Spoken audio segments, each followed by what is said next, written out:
Hey everyone and welcome. I'm Susan Smith. Welcome to my studio, Stitched by Susan. Today we are in another episode of Live and Unscripted, which we call Quilting's first reality show because in this show I do not edit things out. I live stream in real time. You get to see how long things take. You get to see warts and all. And I'm usually working on a client quilt, so you get to see whatever characteristics are in that quilt, and I just chat about them as I'm working. So today's project is a t-shirt quilt. Maybe we want an overview of that, Mr. Producer, sir, so they can kind of get an idea of what we're working on just a little bit.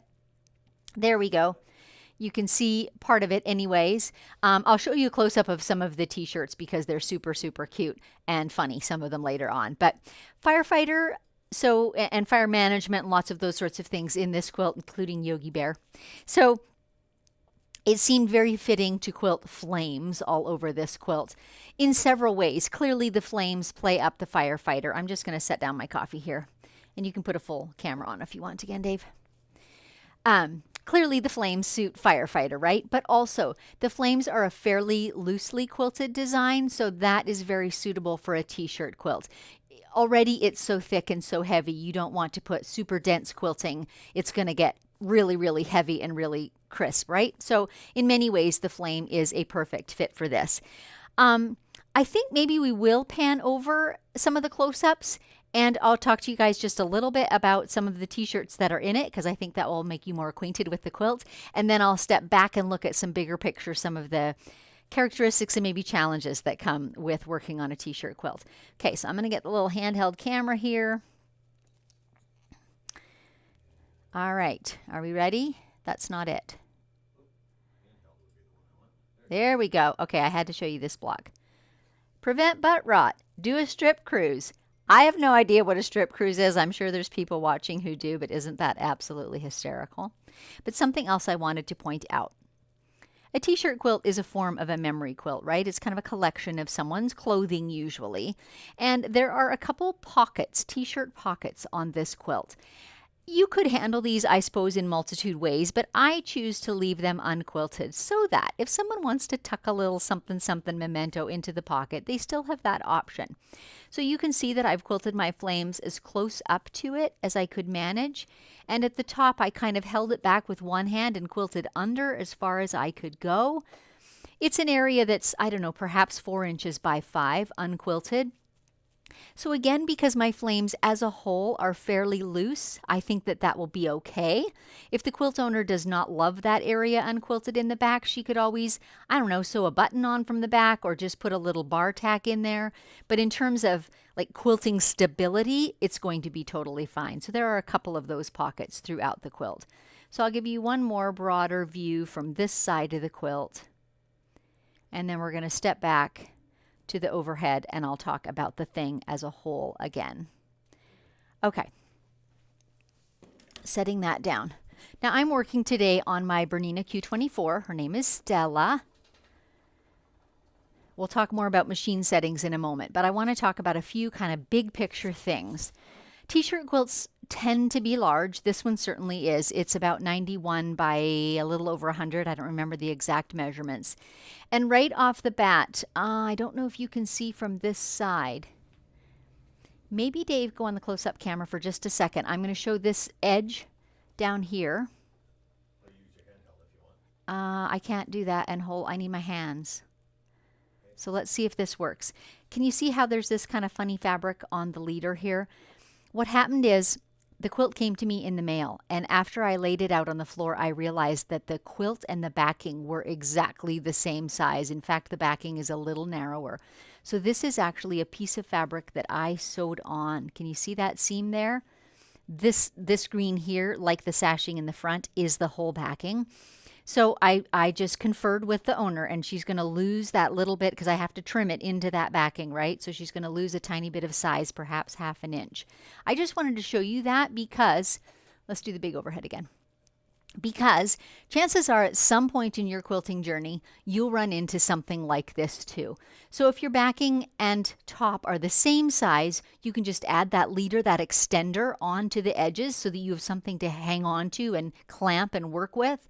In this case, the backing was actually a tiny bit smaller. So good thing is that the quilt has borders all the way around. And so you're losing a little bit of border, but certainly no like points on your stars, right? Nothing like that is getting cut off. So that was one thing. T-shirt quilts on the whole are thick and bulky by the nature of the t-shirt fabric, basically, right? And also the fact that they are stabilized on the back with a lightweight interfacing as well. So you have that additional layer of fabric throughout. So knowing that, I kind of prepped for that. And I think this is being realistic about quilting. Knowing that, frankly, you're asking a lot of your quilting machine. Whether you're working at your domestic sewing machine or at a long arm like I am, you're asking more than the typical stitching of your machine. So first thing I did was do a thorough cleaning and oiling, put a brand new needle on, right, to give it the best possibility of success. And I also, let me just show you this. This is my foot that I'm using, and it happens to be a ruler foot. And one of the things about the Bernina feet is that I can easily, with a little brass dial, I can raise or lower. Is it easier on the close-up? I can show you the raising and lowering on the close-up. Here's the little brass dial, right, that turns. You can see that. And when that's on my machine, I can literally raise and lower the height of this foot by turning that dial. Usually I stitch with it quite low. That's as low as it will go. And now when I put my presser foot down, it bobs right next to the fabric. So I raised it up a little for this quilt, just knowing that in general, the quilt is a little thicker. Okay, back to our overhead view, please, our side view. So that was some of the precautions that I took. Another one, and I'll be 100% honest with you guys, I knew that there would be some difficulties probably with this quilt, that I would have to make some adjustments. And I kind of wanted to figure those things out before I came on air so I could talk about them knowledgeably to you and tell you what worked and maybe what didn't. So I did start this quilt last night. And also because it's so huge, it would be hard for you to see the loading on my camera because it can't like capture the whole long arm frame. So when I first began last night, I had loaded a new needle, but it was my favorite, my current favorite, size 90-14 top stitch needle. And I think I have a chrome needle too. And so I started with that, and I did the first flame and stitched, you know, sort of backwards, right to left a little bit, and it skipped a whole chunk, like 1.5 inches of stitches that didn't catch. So right away I thought, okay, that's not going to work, and I know it's a new needle, right? I know I've freshly oiled and cleaned my machine, so it's not those things. I did rethread once, and that didn't fix it. So what I did is right away started trying other needles. So immediately I went to a jeans needle, which is 100/18, a thicker, more robust needle, right? Because again, I'm powering through not only t-shirt fabric, which kind of has resistance, but also the screen printing that's on it and also the interfacing that's on the back of it. So this is why I say you're asking a lot of your machine, right? So give it the best chance. Put a big old needle in there. I don't typically use a jeans needle because it does tend to leave bigger holes, and it usually is kind of overkill. It's like hunting for a mosquito with a cannon. You don't need to use a jeans needle, but it is the perfect fit for this quilt. So happily, once I put that jeans needle on, we were up and away, and I've had no more trouble since with the skip stitches. So yay for that. So kind of put that in your mental note when you're working on a t-shirt quilt. Probably a more robust needle is your better choice. Another thing that I'm doing is slowing down quite significantly with my quilting movements. And that's again because I'm asking a lot of my machine. So I'm not going to ask my machine to form perfect stitches at high speed through difficult fabrics, right? I've got screen printing everywhere, but on some of them, like this one, can you hear that? Like it's quite plasticky. In some places, they're actual heavily embroidered badges. And in many cases, you know, you've got these different t-shirting fabrics, and the Yogi Bear inserts are like a canvas, right? So you've got all these different things that your needle is needing to make stitches through, and you give it the best chance when you slow down a little bit and just give it that time to get pretty stitches. So it's working out well. I'm getting great tension on the back. I know you won't be able to see it because it's dark, but it looks beautiful on the back and the front, and I'm getting pretty consistent stitching. Like sometimes if you've got mixed media, I call it, different types of fabrics, your stitches will look different on one than on the other, but it's actually doing really, really well on this quilt. And frankly, That's kind of a hallmark of Bernina. Typically, even their sewing machines, same is true. They're pretty good at forming beautiful stitches no matter what you're stitching through. Okay, do we have any comments or questions about what I've said so far before we start quilting? Okay, let's see them, and let me grab my coffee cup. I've got my trusty ember mug that my kids gave me for Christmas, and it stays warm. Thing of beauty. Okay, but we need the front view on. There we go. Okay, I'm talking about coffee. Oh, Mr. Producer's looking for something. Do you want to put questions up first and then I can talk about them? Mr. Producer, he's so bossy. So bossy sometimes. And just in case you're worried, I stand fairly well back from the quilt whenever I'm sipping my coffee. I do not want to risk sloshing, that's for sure. Okay, Stella Blue coffee. Oh, yes. Dave caught a picture of this. I was in my local grocery store the other day, and you know my long arm is named Stella, right? And I saw Stella Blue coffee, and then I saw Big Cat Blend. It was meant to be. So that's what I'm drinking this morning. Stella Blue coffee. Okay. Stella Blue, if anybody's listening, we'd love a sponsorship. Wink, wink. Okay, Diane, what is the batting? Good question, Diane. It is my typical Winline 80-20 batting. That's what I stock and have on hand. I think if I had a lighter weight batting, I might have put it in, but like a lighter weight would mean going probably toward a silk. Is that really worth it for a t-shirt quilt? The cost is significantly more. Probably not. An 80-20 is a really good all-purpose, sturdy batting. It's going to hold up well in this quilt. So that's what I chose. Anitra, I've had great success with Terrial Magic as a stabilizer. Okay, I'm not familiar with that one. And Bamboo Batting by Quilter Stream. I made a huge t-shirt quilt for a friend and it was considerably light, draped like a dream. That's good to know. And I do absolutely love Bamboo Batting. I think it's a similar weight, although you're right. The drape is very, very, very soft. Again, it does cost a little more than the 80-20. Anitra, Terrial Magic is a polymer that washes out, leaving your fabric soft and supple.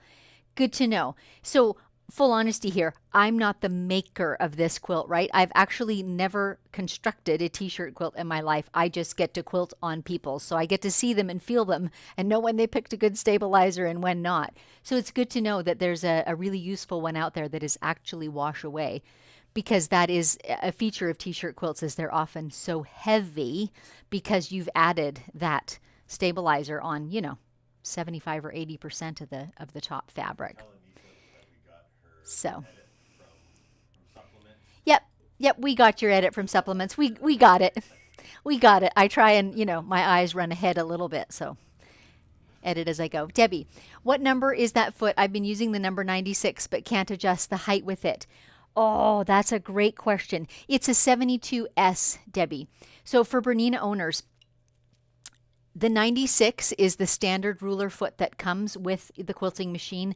And I wonder if this might not change in future, because I think the 96 was the first ruler foot that Bernina developed early on in the machine. Since they've added this 72 and 72S to the line. So a couple things that are different. The same base on it, like ruler foot style, but it has the spring, which I love because that means I can use it on my long arm and on my domestic sewing machines. I'm pointing toward my domestic. I know you can't see it. So it's useful back and forth. And the 72S means it's got a slit in the side of the foot so you can feed your thread into it. So that's the one that I have. And I purchased it as an add-on because that slit on the side was worth it to me. And I find that I love the spring. I love being able to adjust that little bit for my quilt height. Diane, regarding t-shirt quilts and batting, Selena Farrington and I made a grad quilt and used a fleece back and no batting. Worked just fine. Yes, I have had people do that as well, like a super big fleece blanket even that's hopefully not the long nap, but the shorter one. Yes, that will help you get a lighter quilt and provide just enough loft that your quilting kind of shows. I agree with that. Donna, I have a gammal. I was not aware I could change the needle size. Yes, absolutely you can, Donna. So on your gammal, it will have a round shank, right? So you'll have to insert that needle very carefully. But absolutely, long arm needles come in different sizes for a gammal machine. Absolutely. I used to drive a gammal, so I know that 100%. Positively. I don't know that you can use a jeans needle, but you can use a 100 sized needle for sure. That's it. Okay, I wanted to say something else because it's just a kind of little story. You know I love stories. Yesterday I was on Facebook. I need 2 hands for this, just a sec. Set down my coffee. Yesterday I was on Facebook, you know, because I like to peruse people's comments and sometimes I can get in there and chime in with some help or what have you. And I kind of see what questions people are asking and troubles they're having. So this lady showed a picture of her frame. I don't remember the brand or if she even said the brand, but I would say it was a small, quite entry-level machine. And hers was the type where the take-up bar rolled up with your quilt and you had to move that take-up bar. That established the height of your quilting surface. So she had put a curtain rod at the back for like what we call our dead bar on the Bernina, or a leveler bar, right? That keeps the quilt in place. But here's the kicker. In her picture, you could visibly see the slope. I mean, we're talking a 2-inch slope up to that bar. And so she's asking, is this okay? Like, am I going to be okay with that? Should I make that bar lower? And I wasn't able to help her because a few people had already answered and she had closed the comments. Most of them said, oh yeah, you should make that more level. Better to have your work surface level. But I would have gone one step quite a bit further than that and said, it's critical for pretty stitch formation that your quilt is at the right height relative to where your needle and race hook assembly are meeting each other. It's critical. So this is the difference that moving my hopper foot up and down makes. And in fact, on our Bernina machines, we can adjust. It takes a little effort, but we can adjust that dead bar, right? So you could think, well, I want more clearance under it and raise it up.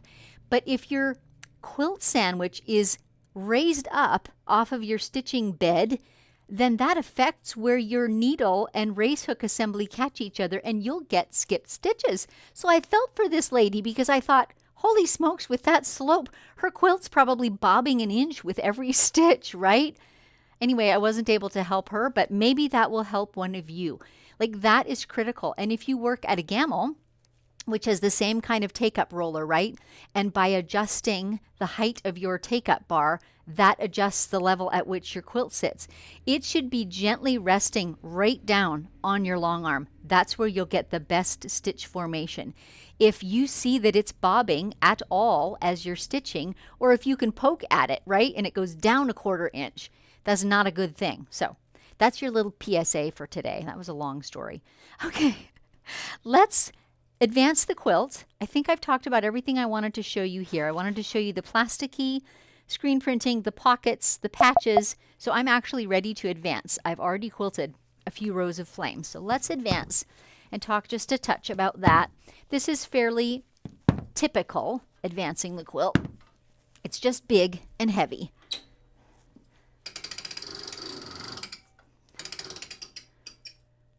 I'm just going to walk back along because I don't know that my flames are the same level all the way across.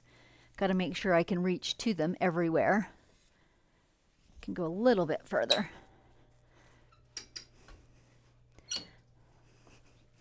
On big quilts like this, I take stronger measures to make sure that my batting is not pulling in toward the center. Somehow that seems to happen. I think because the larger your quilt is, the more this is exacerbated. Your edges want to hang down a little further, and if you let them, then if they stretch out at all, then your middle starts to compress toward the center. So I always walk along my quilts when I advance, and I grab both quilt and batting and tug. So that's my norm. But for this big quilt, about every second pass, I'm actually lifting the thing up. So I usually float my quilts, right? So it's just hanging down in front of me. This is easily done. But I just get under there and be sure that the batting is not starting to form this frown in front of me, right? Like I said, it's a big quilt. It's a little over 100 inches long. And I just want to be positive. Quilting and getting a square quilt is so cumulative. This one is nice and flat, but it's possible for me to wreck the flatness by not paying attention, right? And if it were not flat, then I would be doing remedial work. But if you do it a little bit at a time, you can deal with it. If you just quilt, quilt, quilt, get to the bottom, you might find some really ugly surprises there. Experience has taught me this. So now that I'm sure my batting is smooth, I will often I will pull up this edge just a little, right? Make sure that's not stretching. And by a little, I mean a 1/4 inch. And then, because remember I showed you I've put these extenders on the both ends, I want to look at both underneath that batting and make sure I'm staying in the middle, right? I don't want to lose nothing off one side and an inch off the other side. So I want to just be sure that those are staying centered on my little add-on bits. Yeah, I need to go right just a little bit. There we go. And I'm kind of watching along this rail. There are horizontal seams. Want to make sure that it's going straight. Again, that my quilt's not getting a frowny shape either. So I press it down pretty firmly over the rail to make sure it's all snug and smooth. This quilt, by the way, belongs to Jane. She's probably watching today. Jane did a great job piecing it. It is no small feat to put all these puzzle bits together and get a flat quilt. But here we are.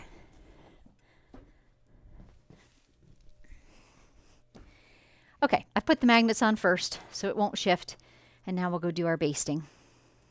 Okay, I have to show you this. Apparently there's a comment I've just got to see. Let's see it. Anitra, my batting often shifts. Maybe I should charge more for my quilting so I can afford to pay attention. I love that. I love that. If we see a close-up, I can show this foot, Dave. So can you see the little slit in it right there? That's my 72S, and I'm able to just pop my thread inside it. The flip side of that, I will say, some people don't love it because also your thread can fall out of it, right? Easily. So some people love it with the slit and some without. I personally love it with. My preference. So I'm basting a little further in from the edge again because I'm losing that little bit of this border that's going to get trimmed off on the edge. You can perhaps hear the thumping because I'm stitching right through that seam allowance with my little extender. And I'm the one attaching the binding to this for Jane. So I'm going to trim it very carefully when I'm all done.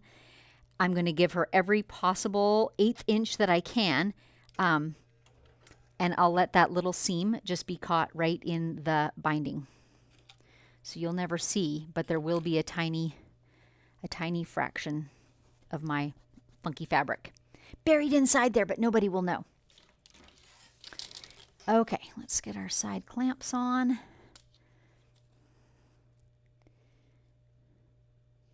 This is just a little bit fiddly because adding these extenders, the batting is not quite as big as they are, so they sag just a little bit. So it takes a tiny touch of time, and they're not maybe as big, as wide as I could have made them, so I'm having to add in my yardsticks to keep it up. So can you see on the camera? You kind of can.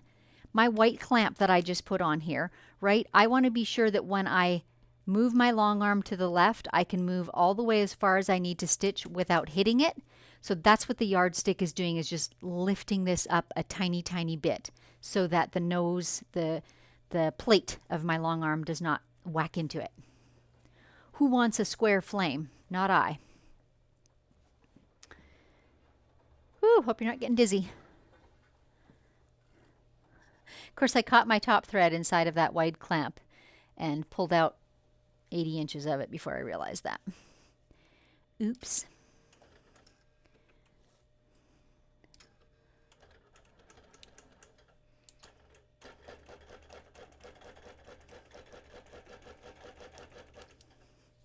Just stopping to feel, again, where that little seam allowance is and how close I am to the edge of it.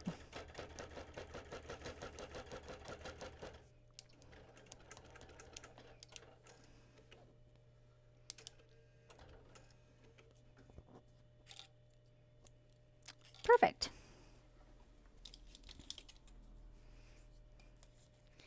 And you can see I've got my long arm fairly full. You've perhaps seen me when I load other quilts, load them sideways on my long arm frame so that the length of them is running left to right and not top to bottom. That's kind of my preference because then you have fewer advances.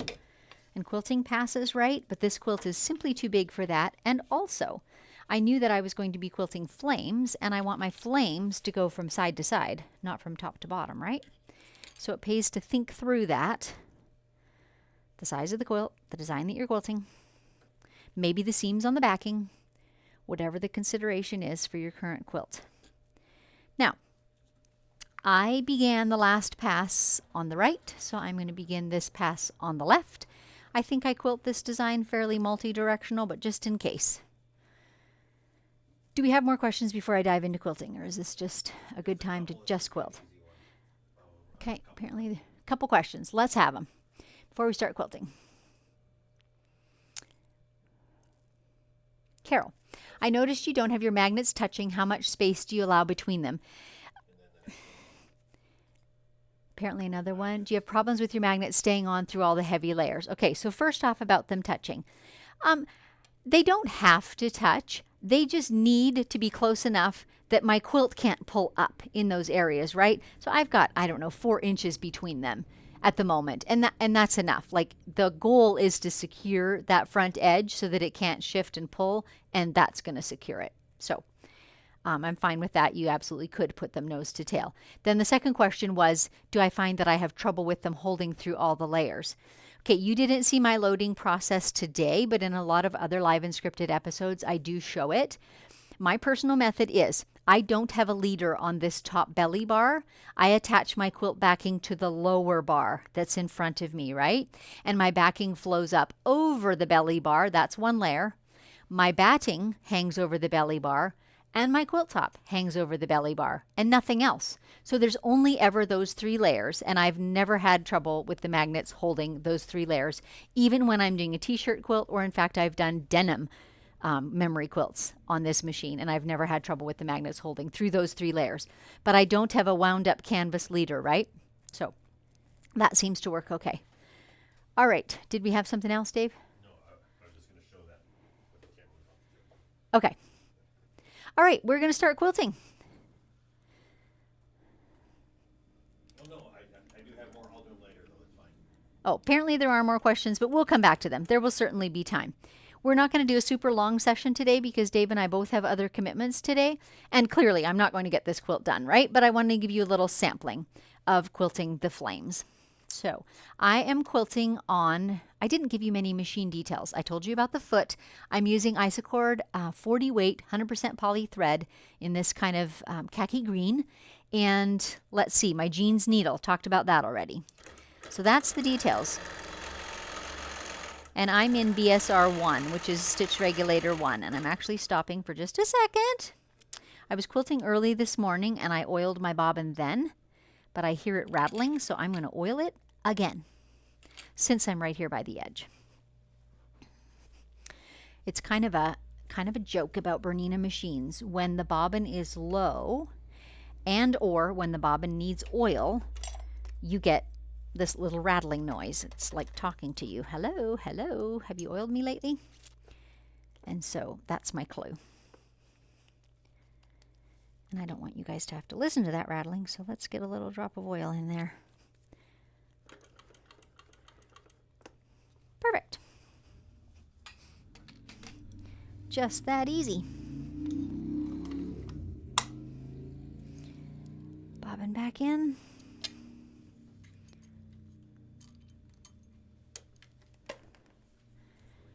And we're in business.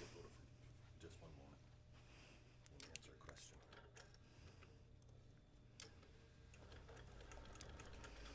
All right. Let me just look ahead a little bit. It's super hard to see on the green print. Super hard to see my stitching, so I have to kind of pre-decide.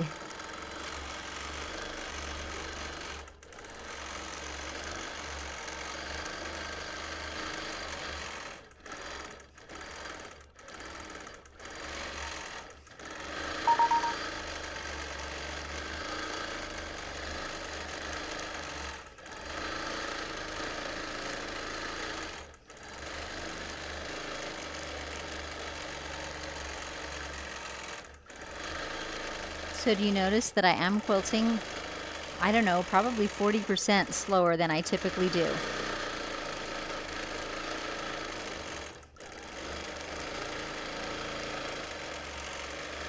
Even when I'm not on the t-shirt fabric, I just am slowing down for this whole process.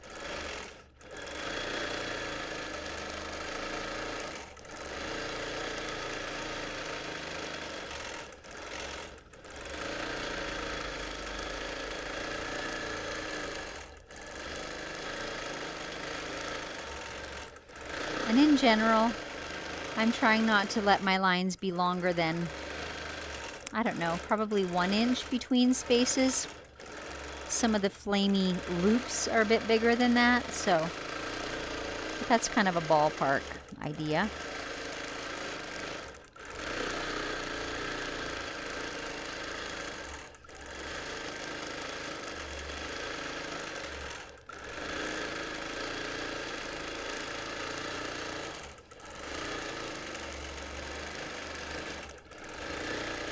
So wherever you're able to see it on some of the lighter or solid fabrics, just take note of the fact that actually I'm getting surprisingly beautiful stitches.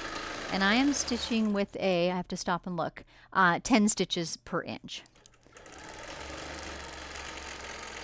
which is kind of my typical.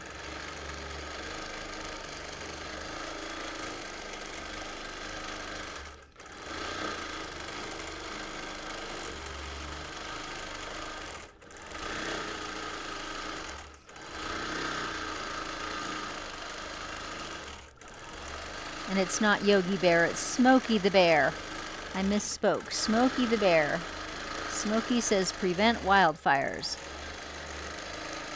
Talk about the perfect print for this quilt. Oop. And look at that, we broke a thread. I've gone all the way down this quilt without a single thread break, and here we are today. I did mention this is Quilting's reality show. So here's what I do when the thread breaks. I'm rethreading my needle to begin with. My bobbin thread did not break, right? So it is still attached underneath. So I trimmed off the rough end, rethread my needle. I'll go back to approximately where it stopped, which is hard to see. And I'm going to take 1 stitch to grab that bobbin thread. There's my loop. Moving away so I have a bit of a bobbin tail. Cut that loop. All right, now I need to go back to where my stitching was pretty and where I think is a good slicing place. I know you guys can't see this, but I can see that the thread shredded just a little bit, and that's what caused the break then an inch or two later. So I'm going to go back to pre-shred and go even further until I get to a seam allowance. Can you see that here? This is a seam allowance. Because what I'm going to do is overlap my stitching a good 1/4 of an inch. And if that overlap and close tight stitches are on a seam allowance, it's just that much more secure. So whenever I can, I make my splice happen right over a seam allowance. I just feel like that makes the most secure stitching. There's the shred. Can you see that? And isn't it funny, like how many, I think I'm on my 3rd bobbin on this quilt. How much quilting have I done without a single thread shred? As soon as I go live, there it goes. I know it's terribly hard for you to see, but again, I'm overlapping my stitching because I want to secure that the part that was there earlier is why I'm overlapping it. And so now I'm going to take some close, tight stitches right over top of it. I'm going to do another set of 4. So that not only have I secured these tails, but I've secured what was there before as well, is my goal. Now I'll put all my little surgical tools away and try and figure out where I was quilting when I was so rudely interrupted. Let's see. And now once I'm a few inches away, I'll stop and trim those little thread tails. And nobody will be any the wiser. Okay.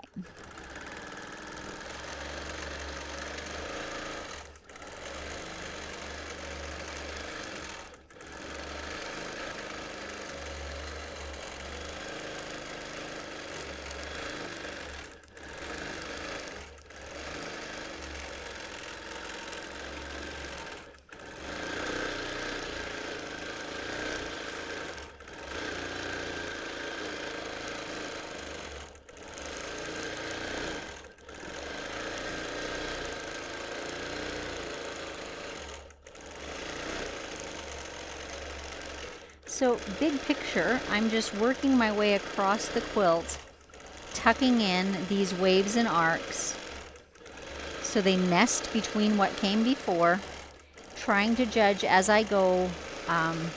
Like I said, I'm trying to have something like 1 inch spacing between the lines, not much bigger than that. And then every so often putting in the little curvy flame shape whenever I think it fits well. And especially when I can see where I'm driving. Certainly this finely printed green calico is a tough one.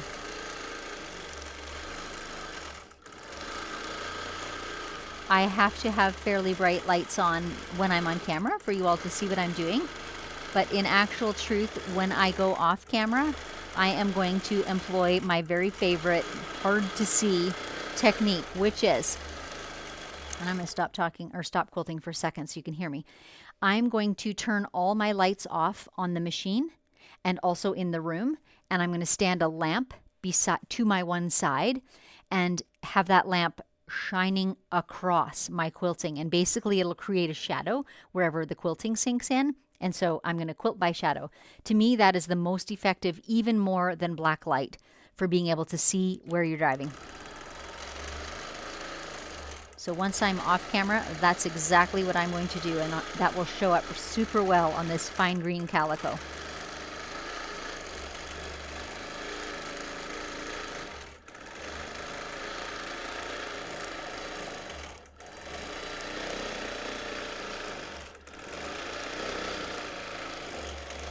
Here we come to a white square. You'll be able to see my flames a little bit.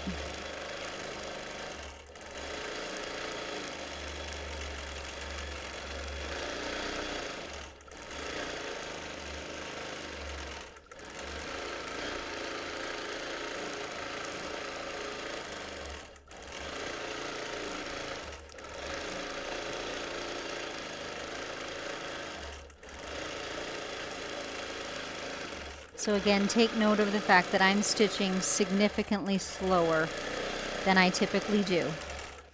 I literally am trying to give my machine every possible advantage. And the faster I zoom, the less likely it is, frankly, to create beautiful stitches.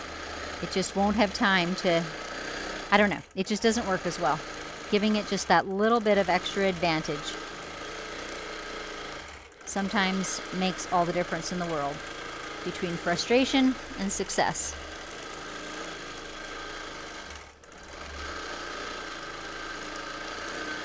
Here's this super plasticky one. And look, even on that.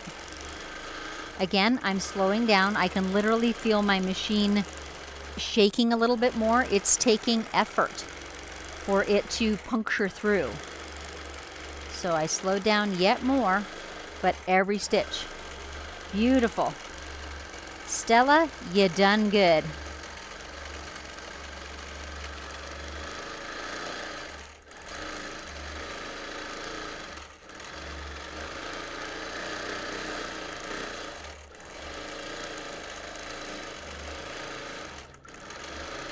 And as I nest these with what came before, kind of my measuring stick in my mind is I need to tuck in the corner of a flame wherever there's a space that's very much bigger than an inch.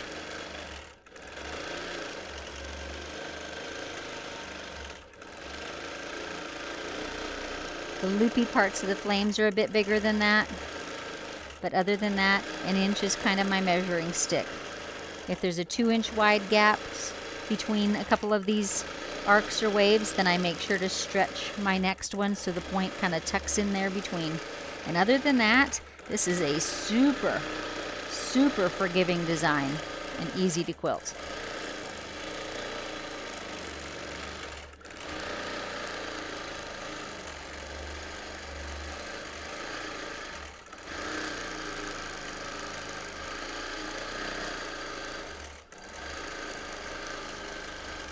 So what I'll do is I'll go ahead and quilt all the way to the end of this pass, and then I'll stop again for a few more sips of coffee and some discussion. I would absolutely love to hear from some of you who have perhaps done t-shirt quilts. Maybe there's something I haven't thought of for tips. I'd love to hear from you.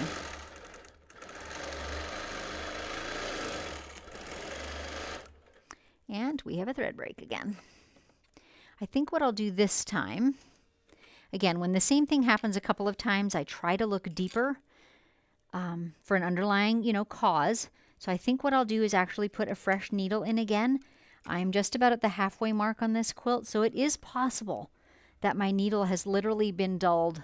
So I'm just walking out of camera for a moment as I go and get me a fresh needle. Make sure I get the right one. Schmetz Jeans, 100/16. I misspoke earlier. I said /18, right? So this is what I'm putting in. Now that I threaded it, that was silly. Let me go ahead and pull up the bobbin thread while I've got it threaded. So I'm not hearing the needle pop at this point, which is often my first signal that a new needle is required. However, a new needle is a small cost for lack of frustration, right? With broken threads. So if that will fix it, we'll do it.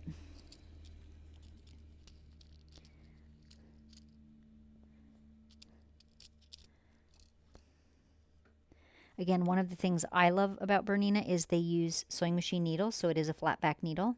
It can only go in one way and one way exactly. And also I can use these needles on my sewing machines too. So that's lovely.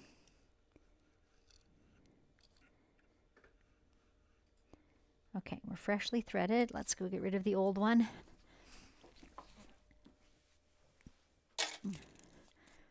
I keep a little sharps container for my used needles to dispose of them. So again, we need to back up a little bit. Now I don't have a great place with the seam allowance here, but I do have this embroidery here. That could have been what caused the shredding, by the way. Very, very possible, because that's a lot for your needle to power through. And again, slowing down will give your needle the best chance of getting through that without shredding the thread. You can imagine, if you're zooming, your thread's almost guaranteed to shred. Anyway, I went ahead and changed the needle to give myself the best chance. And I'm going to go back to that embroidery to have my splice be right in that. I feel like that's a good spot to secure my threads. So I undo to that point, and then I just clip the thread. There's no tying and burying involved in my style of quilting typically. And a point is also a good place to start. So at the point of that flame, and again, like we heard on that plasticky printing, you can just hear the needle pop, pop, popping, powering through that embroidery. But it's okay. Stella's doing good.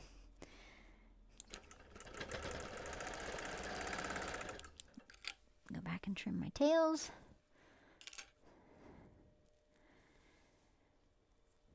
Toss my screwdriver off to the edge. Okay, let's see where we're at here.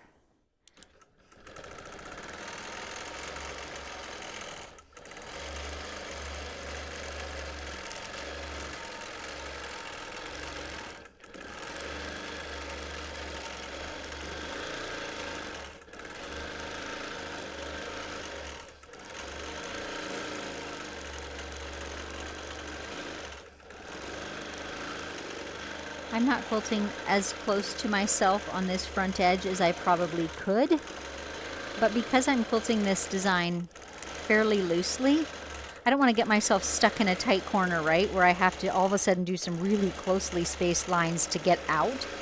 So I just choose not to cram it full right to the very front edge.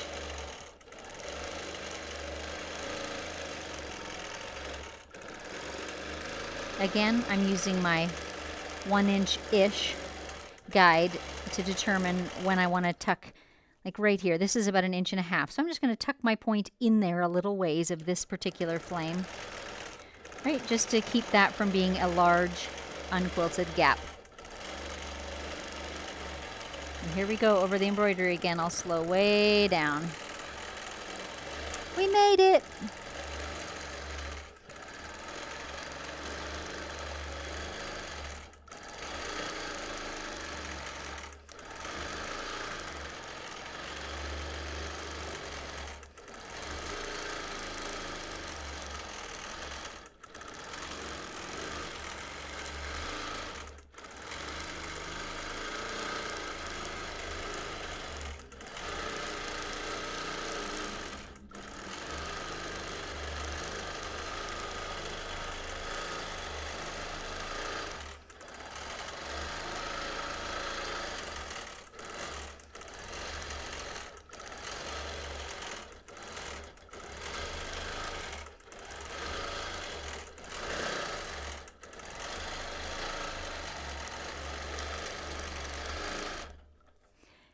we broke again. Well, we're pretty confident it's not the needle. How interesting. Like I said, this is my third bobbin, and I made it through all of that without any thread breaks, and now we've had 3 in quick succession. However, pretty confident it's not the needle now. I think I'll check my bobbin and just see how close it is to the end.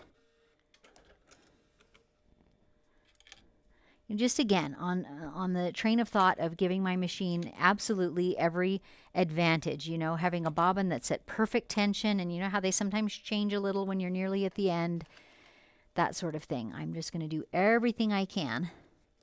The same thing is happening. There's just a little shredding going on, and then an inch later, pop. This, you guys, is kind of reality with a t-shirt quilt. It is, I will say, no matter how many precautions I take, thread breaks tend to happen. And that is what has taught me over the years to slow down. I get fewer that way. But just because you're powering through so much thickness, especially at seam allowances or where the screen printing is or where the embroidery is, that can so easily shred your thread. I have always been a quilt with polyester thread kind of gal. Yeah, my bobbin's quite low. Let's put a fresh one on. I wonder, though, if you were quilting with cotton thread, if it would be even worse, because poly is strong thread.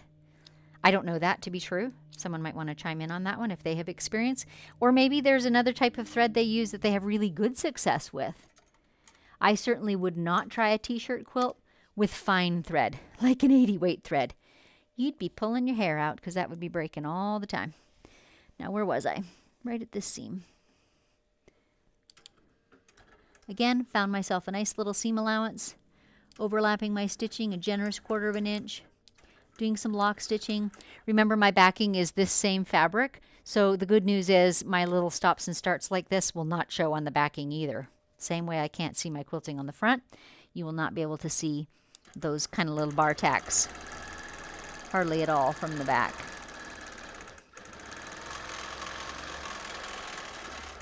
And now my bobbin's rattling. That's funny. It's a brand new bobbin, and you guys saw me oil it. I did it.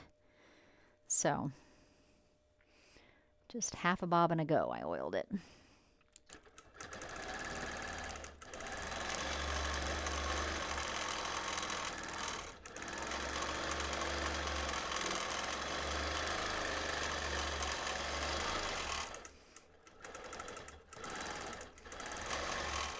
I like to make my edge look like some little flames are coming out there.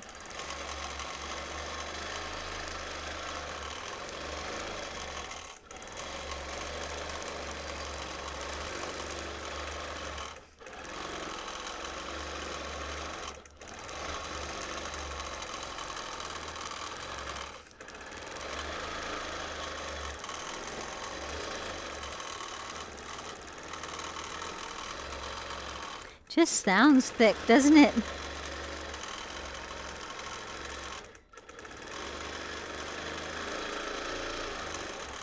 In case you wanted to know, the Colfax Tavern serves cold beer. In case you're ever there.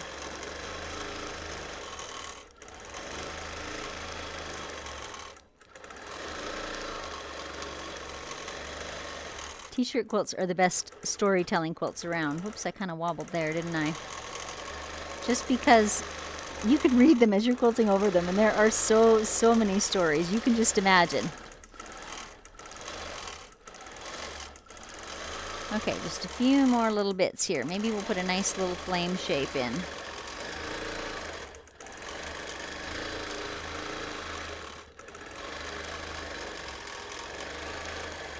There we go. A few little lock stitches, and we're done that pass. Whew, I need coffee after that one. 3 thread breaks and 1 pass. Ay, ay, ay. But now you know what to do with them. Don't be scared of them. They happen.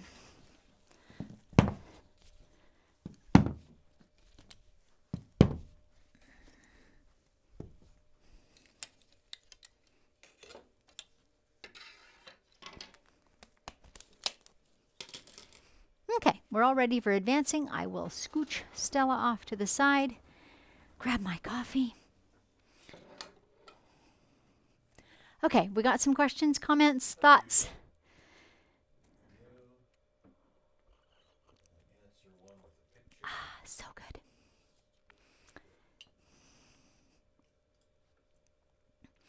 Olita, not really related to today's quilt, but I'm curious, the quilt at the back, did you quilt center of blocks and then straight lines?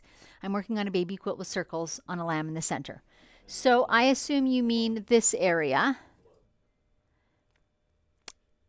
Should I do the center first? So if this is what you're referring to, absolutely. You want to quilt your motif, your foundational thing first, and then the lines join up to it, if that makes sense. Yes. Now, if you're quilting a lamb and it's outlined, you know, you can probably outline the lamb and then quilt inside it or the lines in either order because it's the outline is established. But in this case, I was establishing the outline of that shape before I... This way? Other way, I guess.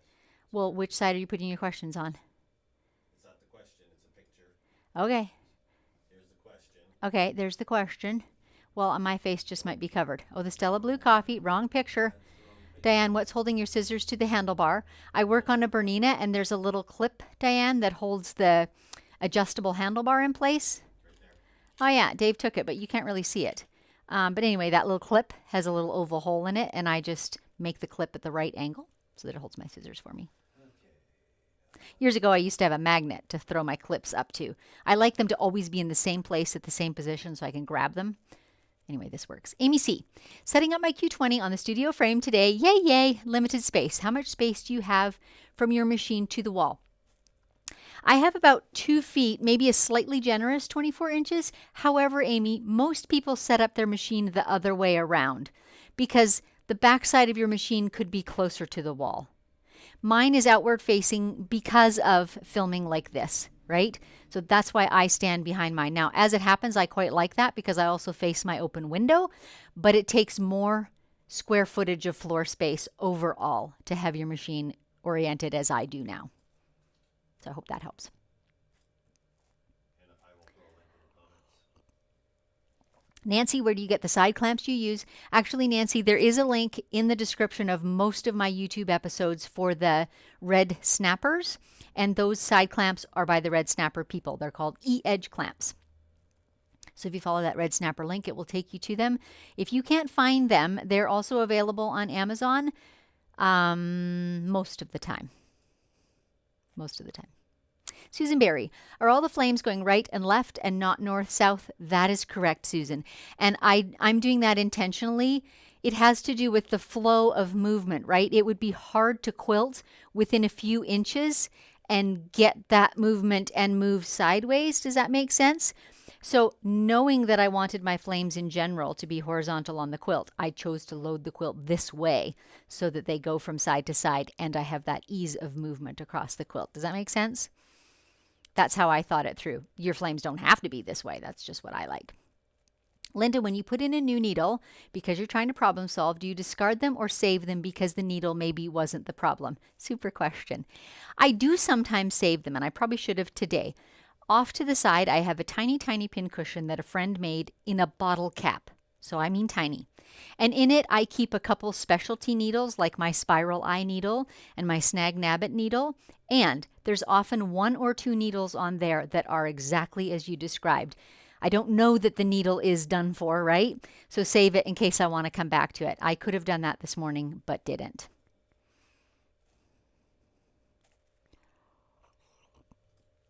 More thoughts?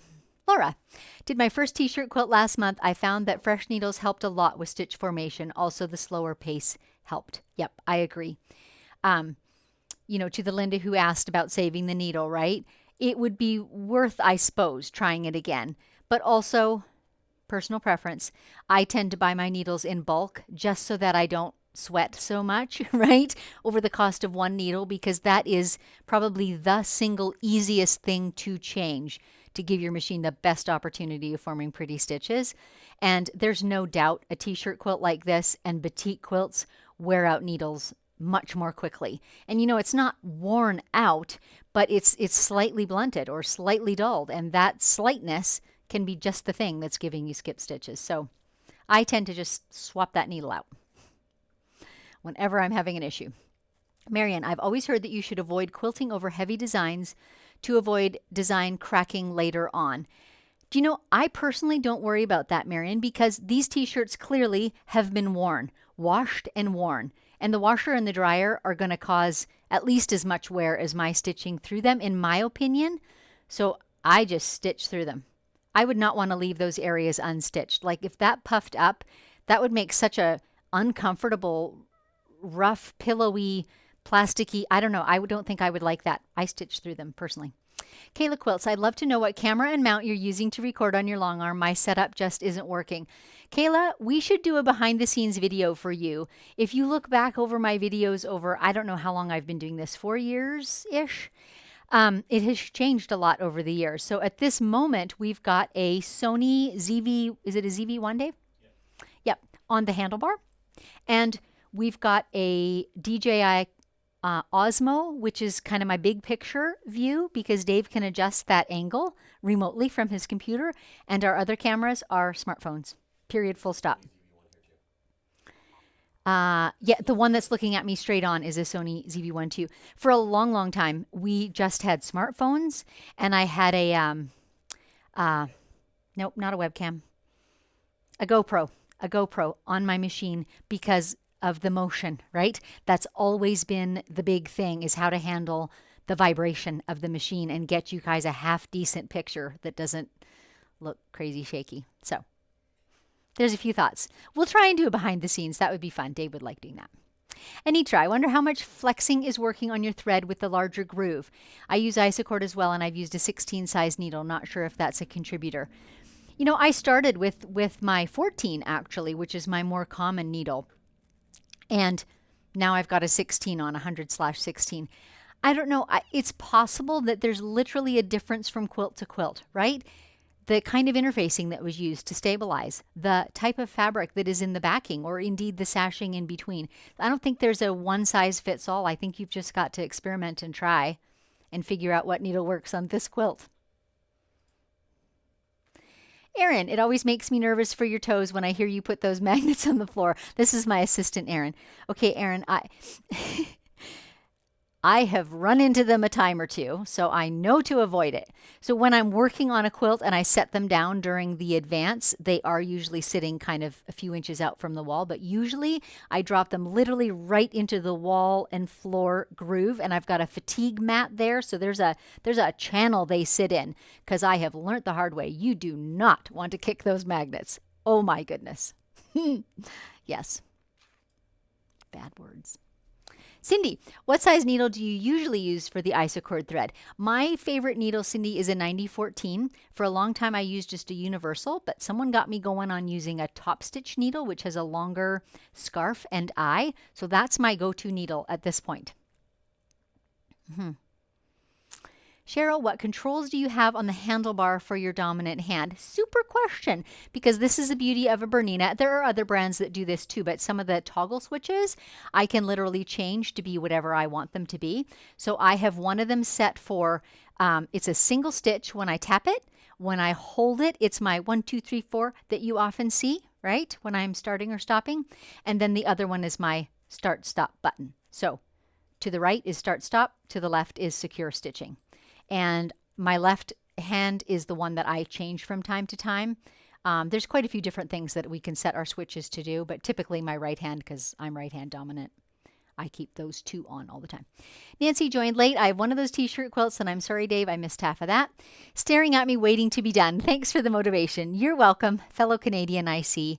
Yeah, just get her done, Nancy. Get her done. I hope I've given you some good tips today.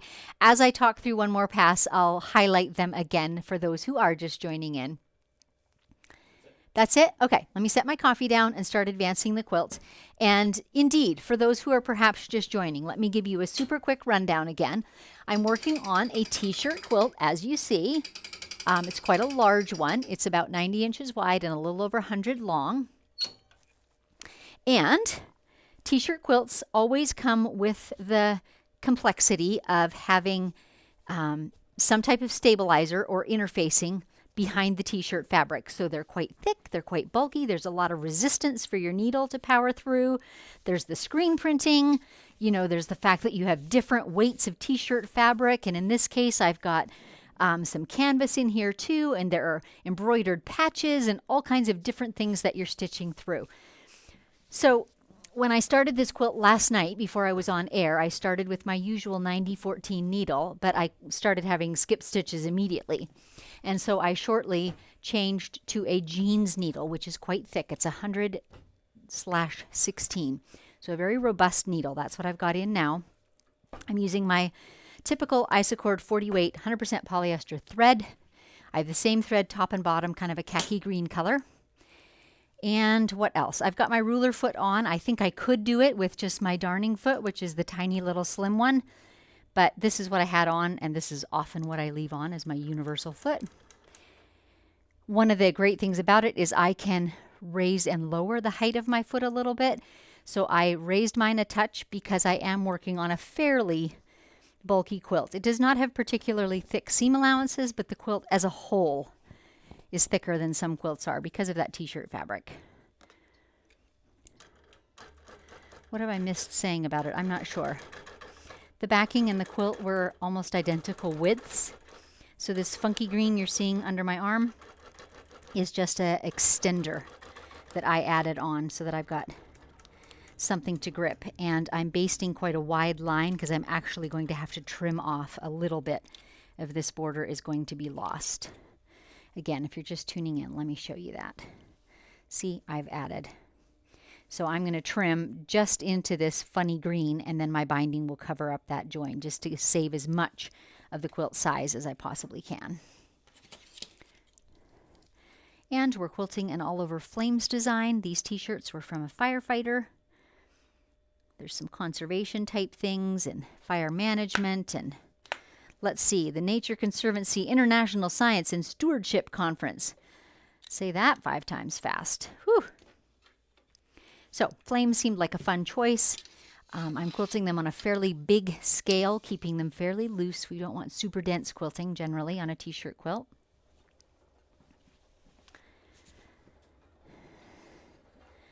I have this pass and 2 more. I might even get this quilt finished today. Can you imagine? Less than 24 hours on my quilt frame. I am going to take a second and mention here, I've been coming on YouTube live every day, Monday through Saturday for the last few weeks, and I will be again tomorrow. I think it's going to be the last day tomorrow. Just talking about all kinds of topics related to machine quilting. I do also quilt at my domestic sewing machine. I don't tend to do large quilts on there anymore because why would I? I have a long arm. But I do quilt there from time to time, like table runners and even baby quilts, keeping my hand in because I currently have enrollment open for my free Motion Quilting Masterclass. Today is the final day, and it teaches designs like this one, including this one actually, that are edge to edge, free motion. So same design over the whole quilt. And my morning chats are just kind of in support of that. I want to learn about the topics that you guys have questions about, answer questions that you have, talk about little corollaries that, you know, maybe aren't included in the course. And then these live and unscripted episodes, well, I want to start on the other side this time. These live and unscripted episodes, we try to do twice a month. And they are a quilting reality show. They really are. We don't edit out the oopses. If you've been here for even a few minutes, you've seen already. I had a few thread breaks today. But they're just my effort to show you what quilting is really like in my studio. I am very much not a this is the way, but I am happy to share this is the way I do things and tell you why so that you can then make a decision for your own quilting process.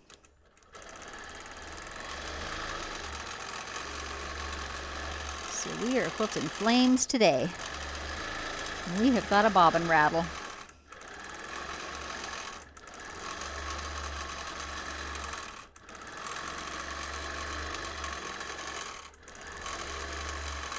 It has not been that long since I oiled it, so I'm not going to sweat about it too much. Other than you guys will tell me if the noise gets distracting, yeah? In which case I might take a stop and oil it.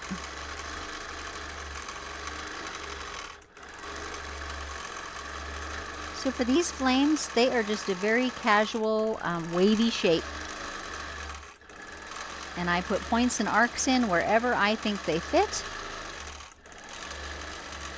Whatever I think looks natural, whatever I need to fill in the space fairly evenly. So I'm aiming for keeping my quilting spaces an inch-ish apart. Some of those curved flames are a little bit bigger than that. Like that. But it gives me a guideline for when I've got a space, you know, I've got overlapping flames, and when I've got a little space and I need to decide, do I want to put something else in there or not? That's my rule of thumb. Do I have a space that's a bunch bigger than an inch? Yep, better put a little something more in there. So a couple of the things that I've done to try and achieve really good quilting on this, one is definitely I have slowed down.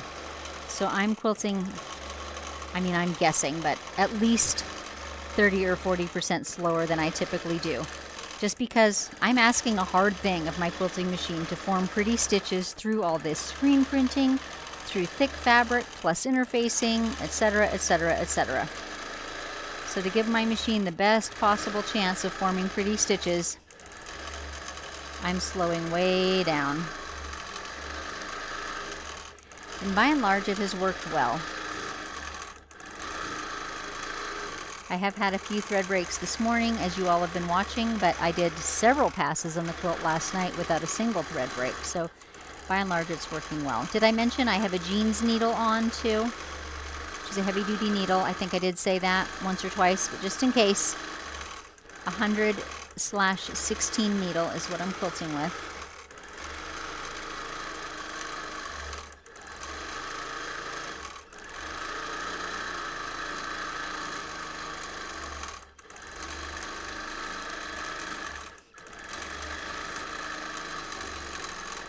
This little patch right here is heavily embroidered, so I'm going to slow way down.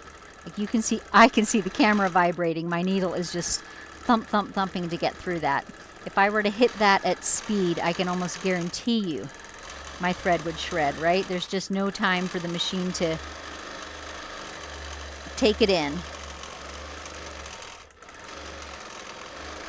I know my machine doesn't have feelings, but it does do better. When you're asking something hard of it, it does do better if you give it a little more time. If you power that needle through at absolutely top speed, you're gonna run into trouble.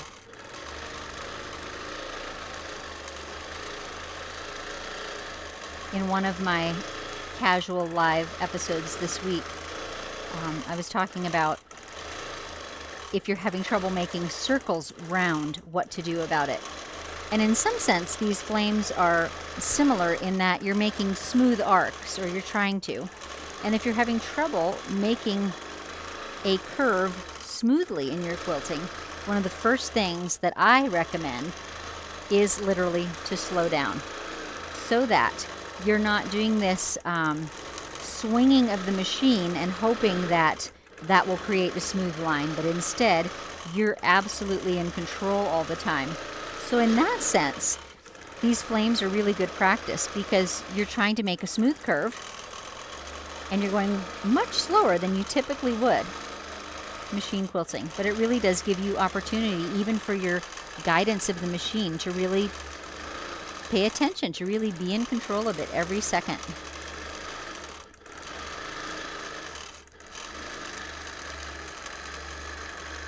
Apparently that episode about quilting round circles was a meaningful topic because over 4,000 people have watched it, and I think it was, I don't know, 3, maybe 4 days ago. I just have to back up the quilt a tiny, tiny touch. I can't quite get up to that flame that I quilted last, and I don't want to leave that big a gap. This is reality, folks. It was right in here, right? I saw this big gap, and I knew I couldn't get up there close enough. And I want to get another arch in there. There we go. I'm much more happy with that.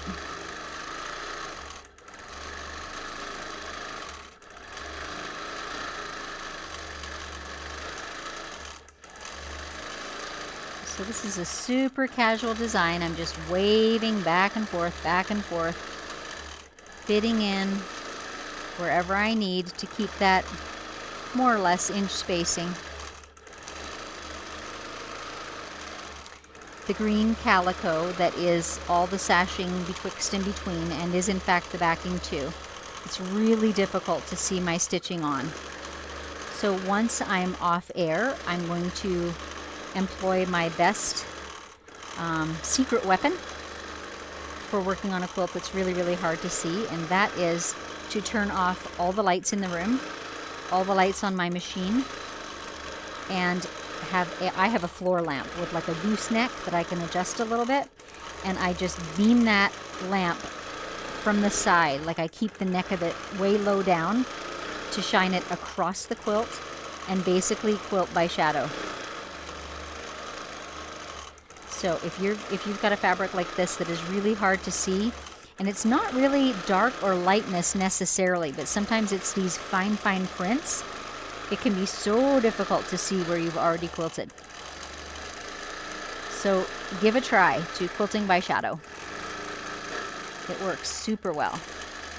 And it works best, like I said, if you turn off all the lights, room lights, even close the blinds if it is in fact a sunshiny day. And then just have that side light shining. I actually like it even better than a black light for fine calicos. One of my clients uses a lot of Jason Yenter prints.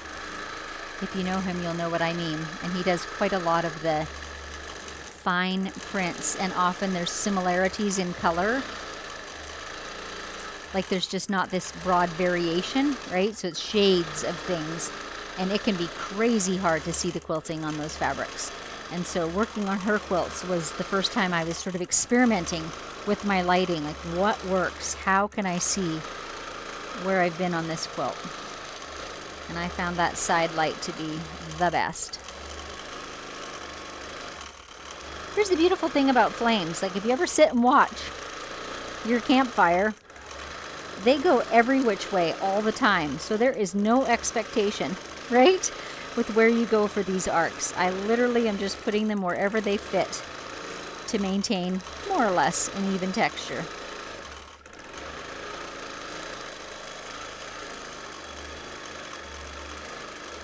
Very, very forgiving.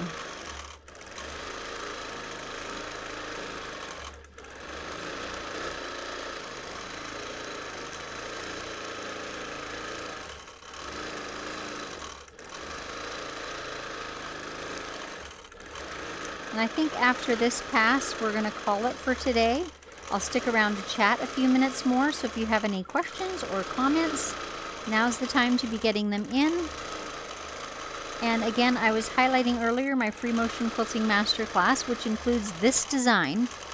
In that masterclass, I teach this type of free motion quilting, but rather than just showing you on a client quilt, as I do in these reality shows, you know, it's done with high contrast fabric and thread, and I really walk through the design step by step by step.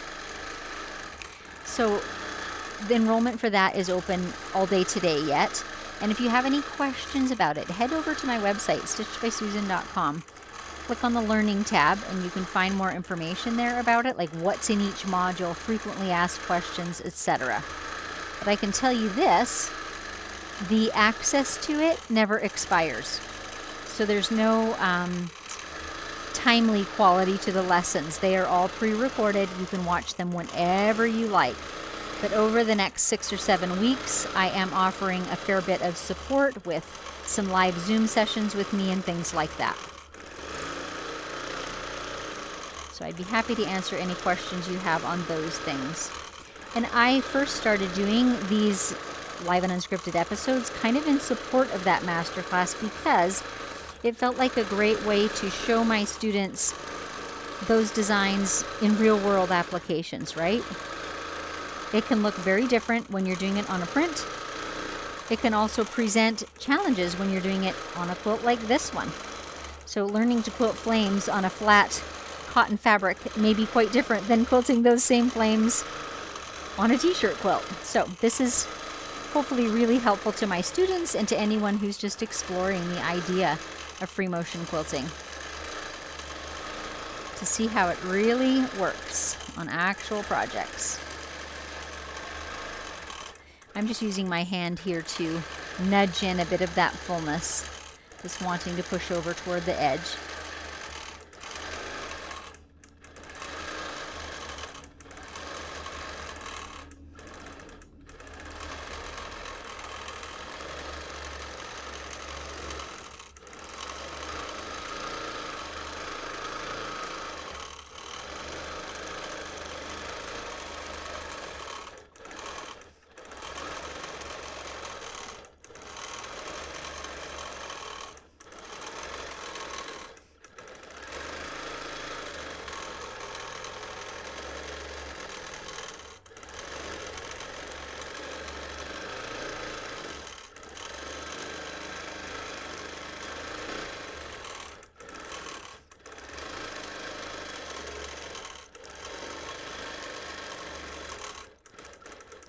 And there we have it.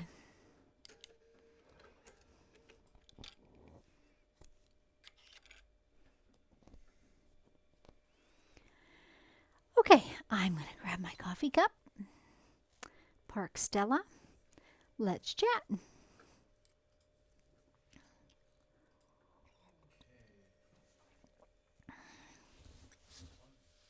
Louise, I've been told to oil the bobbin area after each bobbin change. I also check my tension each time. Do I really need to do that? You know, it's really good advice. Louise, I had just oiled my bobbin a couple minutes before I changed, so it was pretty close to each one. In practice, I don't always do it every one because my bobbin rattles when it really wants oils. Sometimes I do it every second one, you know, being really honest here. But it is a good habit to get into, putting that drop of oil in there, doing a little bit of lint removal. And I forget what the other thing was that you mentioned, actually. Oh, checking the tension, checking the tension. This is a good one. And a lot of people ask it. I do have a TOA gauge sitting beside my machine handy. Whenever I run into difficulties, I use that gauge. However, I've been quilting for forever and a day, and I realize you guys probably can't see this, but when I put my bobbin into the bobbin casing, I pull out some inches, like maybe even a foot. I can tell you almost infallibly if that is right or not by the feel of it. And when I put it into my machine, again, I pull a little bit. And when I pull up the two threads, the thread tail, I pull a little bit. In all of those, I'm judging that feel, and I know that feel by now. So it's a good idea if you don't quilt a lot, right? It's probably a better idea to check your tension every time, at least to do the dangle test, you know, on your hand and see how that works. But for me, this works in practice just because I do a lot of quilting and I know that feel. In fact, just one day this week, I was testing myself just to be sure. I pulled the bobbin and I was like, that's a little too light. Let's take it to the TOA gauge. And it was, and not by much. I aim for about between 2 and 210, and it was just shy of 200, right? And I'm just cognizant of that feel. So long answer, short question, but there you go. It is an important one. Angel, I'm curious if you would have wanted the flames going up and down. Could you have turned your quilt sideways on the frame?